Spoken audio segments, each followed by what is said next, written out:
लीजिए सुनिए मेरी आज की लिखी कहानी आफ्टर माई डेथ, गरिमा की आवाज़ में। कहते हैं मौत के बाद रूह को सुकून मिलता है, सांसारिक बंधनों से हम मुक्त हो जाते हैं। पर मेरी मौत मेरे लिए मुक्ति नहीं, अपितु बंधन बनकर आई। ऐसे तो मेरी मृत्यु एक दुर्घटना में हुई थी, पर मेरा चेहरा इस हद तक खराब हो गया था कि मेरी पहचान पक्की करने के लिए मेरे माता पिता का डीएनए लिया गया। मैं निश्चिंत थी कि अब मैं भी उस रोशनी में लीन हो जाऊंगी जो परम ब्रह्म परमात्मा की है। पर मेरे लिए यह संसार छोड़ना संभव नहीं था, जबकि मेरे अस्तित्व पर ही सवालिया निशान अंकित हो गए थे। मेरे माता पिता का डीएनए मुझसे मेल नहीं खाता था। ये बात मेरे लिए जितनी घातक थी, उतनी ही घातक मेरे पापा के लिए भी थी। उन्हें दिल का दौरा पड़ गया और वो अस्पताल में भर्ती हो गए। पर शायद मेरी माँ मेरी असलियत जानती थी। पर क्या थी मेरी असलियत? क्या मैं एक नाजायज संतान थी जो 23 वर्षों से गलत पते को अपना संसार समझ रही थी? क्या मुझे कचरे के ढेर से उठाया गया था या फिर मुझे गोद लिया गया था? मुझे इस बात पर रत्ती भर भी शक नहीं था कि मैं अपने पापा की लाडली, उनकी परी, उनका अपना खून नहीं थी। और माँ अगर ये सच जानती थी तो क्यों कर उन्होंने पापा से यह बात छुपाई? मुर्दा घर में मेरा मृत शरीर बर्फ सा ठंडा था और उससे भी ठंडी मेरी आत्मा हो चुकी थी। सच जाने बिना मुझे मुक्ति नहीं मिल पाएगी। तभी दरवाज़ा खुला और वहाँ पुलिस इंस्पेक्टर 2 लड़कों के साथ आए। वो मेरा शरीर स्ट्रेचर पर लेकर ले जाने लगे। मैं चिल्लाई, कहाँ लिए जा रहे हो मुझे? मैं एक लावारिस बनाम शख्सियत हूँ। तभी माँ पल्ले में अपना चेहरा छुपाए मुझे दिखाई पड़ी। वो इंस्पेक्टर साहब से कह रही थी, ये मेरी ही बेटी है इंस्पेक्टर साहब। क्या हुआ जो डीएनए मेल नहीं खाता? क्या यशोदा कृष्ण की माँ नहीं थी? ओह यशोदा, तो सच में मम्मी पापा ने मुझे सड़क से ही उठाया होगा। तभी आवाज़ आई, अरे मैडम जी, आप कह रही हैं तो मान लेते हैं कि आप ही की बेटी है। वैसे भी आपने इसका बर्थ सर्टिफिकेट और अन्य दस्तावेज तो दिखाई दिए हैं। ठीक है, अंतिम संस्कार करा दिया जाएगा। मैं चिल्ला चिल्ला कर माँ को पुकार रही थी, माँ मैं कौन हूँ, किसकी संतान हूँ? माँ बता दो मुझे, तुमने यह झूठ क्यों बोला? मेरी असली माँ कहाँ है? पर माँ तो आंचल में मुंह छुपाए बाहर चली गई। मेरी रूह को चैन नहीं था, वह भी उनके पीछे चली गई। माँ अस्पताल में पापा के सिरहाने बैठ गई। पापा बेहोश थे। उनके शरीर से बहुत सी तारें जुड़ी थी और मशीनों से बीप बीप की आवाज़ आ रही थी। पर मेरी आवाज़ उनके कानों तक ना जाने क्यों नहीं जा रही थी। तभी पापा ने आंखें खोली और सबसे पहले मेरे बारे में पूछा, सोनी, सोनी कहाँ है बीना? मेरी बेटी मुझे वापस ला दो। भले वो मेरा खून हो या ना हो, पर मैं तो उसे बेटी ही मानता आया हूँ और मानता रहूँगा।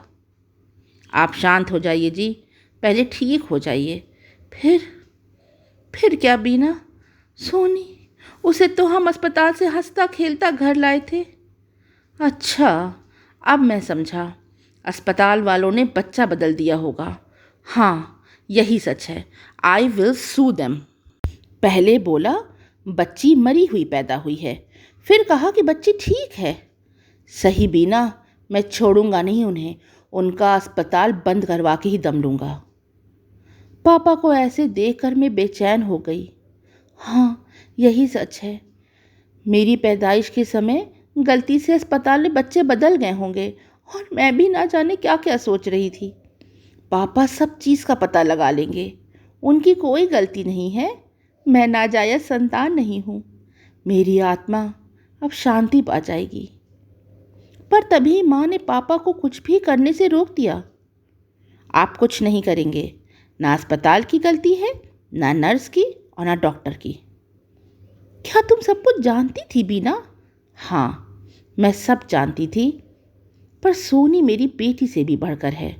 उस रात जब नर्स ने मुझे बताया कि मेरी संतान मरी हुई पैदा हुई है, तो याद है मैं बेहोश हो गई थी और आप कुछ ज़रूरी दवाई लेने के लिए बाज़ार गए थे?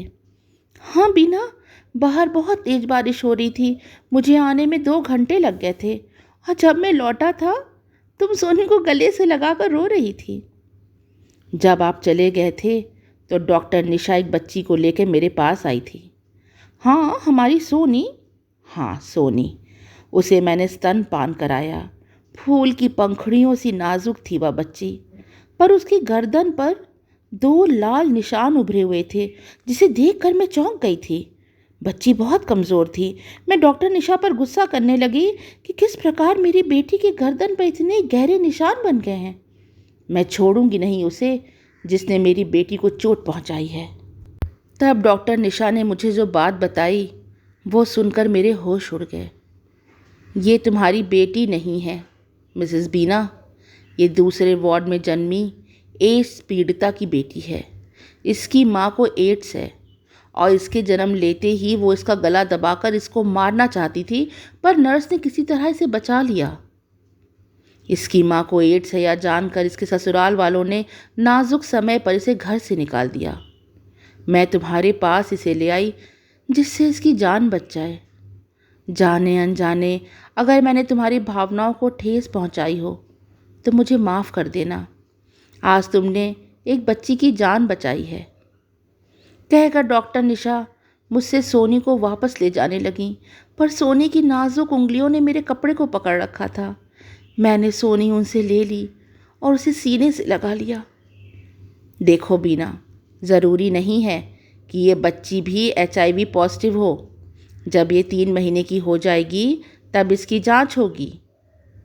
तभी आप कमरे में आ गए और सोनी को छाती से लगा लिया। 3 महीने बाद डॉक्टर निशा ने सोनी की जांच करवाई थी और वो HIV पॉजिटिव नहीं थी। बस यही कहना था मुझे। आप अगर मुझे दोषी समझते हैं तो मैं दंड भोगने के लिए तैयार हूँ। मैं वहीं खड़ी सब कुछ सुन रही थी। अगर आज मैं जीवित होती तो अपने माँ के कदम चूम लेती। जिस माँ को मैंने कभी कोई बड़ा फैसला करते नहीं देखा, वो अंदर से इतनी निर्भीक होगी मैं जानती नहीं थी। पापा की आंखों से आंसू बह रहे थे और उन्होंने मम्मी के हाथों को थामा हुआ था। धन्य हो गई थी आज मैं ऐसी माँ को पाकर। मुझे ऐसी माँ मिली थी जो मेरे जन्म देने वाली माँ से भी बढ़कर थी।